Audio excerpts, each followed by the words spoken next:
Hello D2D students, તમે બધા વિદ્યાર્થી મિત્રો અત્યારે diploma two degree admission process કરી રહ્યા છો.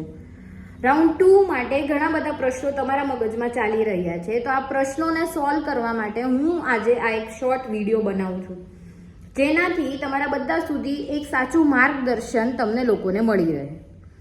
રાઉન્ડ 1નું સીટ અલોટમેન્ટ ડિક્લેર થઈ ગયું છે અને 13 તારીખ સુધીમાં સીટ માટે કન્ફર્મેશન અને ફી પેમેન્ટ તમારે કરી આપવાનું છે. તો હું તમને એવી સલાહ આપું છું કે અત્યારે તમને કોઈ પણ કોલેજ મળી હોય, એ તમારા ચોઇસની હોય કે ના હોય, એક વખત તમે 13 તારીખ પહેલાં સીટ માટે ફી પેમેન્ટ કરી દો. રાઉન્ડ 2માં બે પોસિબિલિટી છે. આઈધર તમને સીટ મળશે ઓર તમને મે બી કોઈ સીટ અલોટ ના થાય. જો તમે અત્યારે સીટ કન્ફર્મ કરી ફી પે કરી દીધી હશે તો તમારા રાઉન્ડ 1ની સીટ રિઝર્વ છે તમારી પાસે, તમે સેફ ઝોનમાં ચાલો છો. સપોઝ રાઉન્ડ 2માં સીટ નથી મળતી તો પણ રાઉન્ડ 1ની અલોટ થયેલી અને તમે અત્યારે કન્ફર્મ કરાવેલી સીટ તમારી માટે રિઝર્વ છે.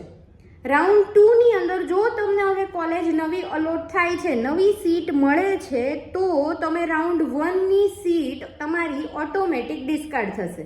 ઘણા બધા સ્ટુડન્ટોને એવો પ્રશ્ન છે કે રાઉન્ડ 1માં જે સીટ મળી છે એમાં અમે બેક આવી શકીએ જો રાઉન્ડ 2માં કોઈ બીજી સીટ મળે તો? ના, તમે લોકો રાઉન્ડ 2માં તમને જે સીટ મળી છે એ જ સીટને તમારે આગળ કન્ફર્મ કરવી પડશે. તમે રાઉન્ડ 1માં અલોટ થયેલી સીટ ઉપર બેક આવી શકશો નહીં. એટલે રાઉન્ડ 2માં અપ્લાય કરતી વખતે તમારે તમારી ચોઇસીસવાળી કોલેજને જ પ્રાયોરિટી આપવી. આઈધર તમને નહીં ગમતી કોલેજમાં એડમિશન મળી જશે અને તમારે એને કન્ફર્મ પણ કરવું પડશે, બીકોઝ તમારી પાસે કોઈ ઓપ્શન નથી રાઉન્ડ 1માં અલોટ થયેલ કોલેજ પાસે જવાનું.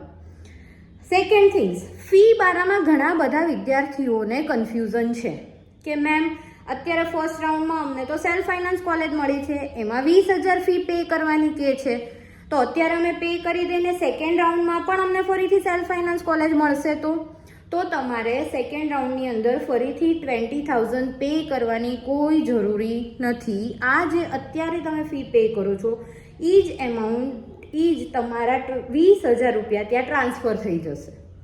જો તમને સેકન્ડ રાઉન્ડમાં ગવર્મેન્ટ કોલેજ મળે છે તો બાકીના 18,500 રૂપિયા તમારા બેંક એકાઉન્ટની અંદર એસીપીસી 3 મહિનાની અંદર જ તમને રિટર્ન કરાવી દેશે. તો ફી બારામાં પણ કોઈને કાંઈ કન્ફ્યુઝન લેવાની કે ટેન્શન લેવાની જરૂર નથી. ટોટલી ફી છે એ રિફંડેબલ છે. જો તમને સેકન્ડમાં ગવર્મેન્ટ કોલેજ મળે છે, ફર્સ્ટમાં સેલ્ફ ફાઇનાન્સ મળી હોય અને સેકન્ડમાં ગવર્મેન્ટ મળે છે તો પણ. ઘણી બધી સેલ્ફ ફાઇનાન્સ કોલેજમાંથી અત્યારે કોલ આવતા હશે, મેસેજીસ આવતા હશે કે ફી પે કરો, એની પણ અત્યારે જરૂર નથી. જો તમે એસીપીસી થ્રુ પ્રોસેસ આગળ ચલાવો છો, એસીપીસી થ્રુ એડમિશન લ્યો છો, સીટ લ્યો છો, તો ખાલી ને ખાલી 20,000 રૂપિયા તમારે ઓનલાઈન પે કરી દેવાના છે, જે ટોટલી સેકન્ડ રાઉન્ડ માટે જો સેલ્ફ ફાઇનાન્સ મળશે તો ટ્રાન્સફર થશે, ગવર્મેન્ટ કોલેજ મળશે તો 18,500 રૂપિયા જો બોયસ હશે તો એ તમને રિટર્ન થઈ જશે. ગર્લ્સને પૂરેપૂરા 20,000 રૂપિયા એના બેંક એકાઉન્ટની અંદર 3 મહિનામાં રિટર્ન થઈ જશે. છતાં હજી પણ તમારા મગજમાં કોઈ સવાલ હોય, કોઈ કન્ફ્યુઝન હોય તો તમે લોકો મને ડાયરેક્ટ મેસેજ અથવા કોલ કરીને તમારી શંકાનું સમાધાન કરી શકો છો.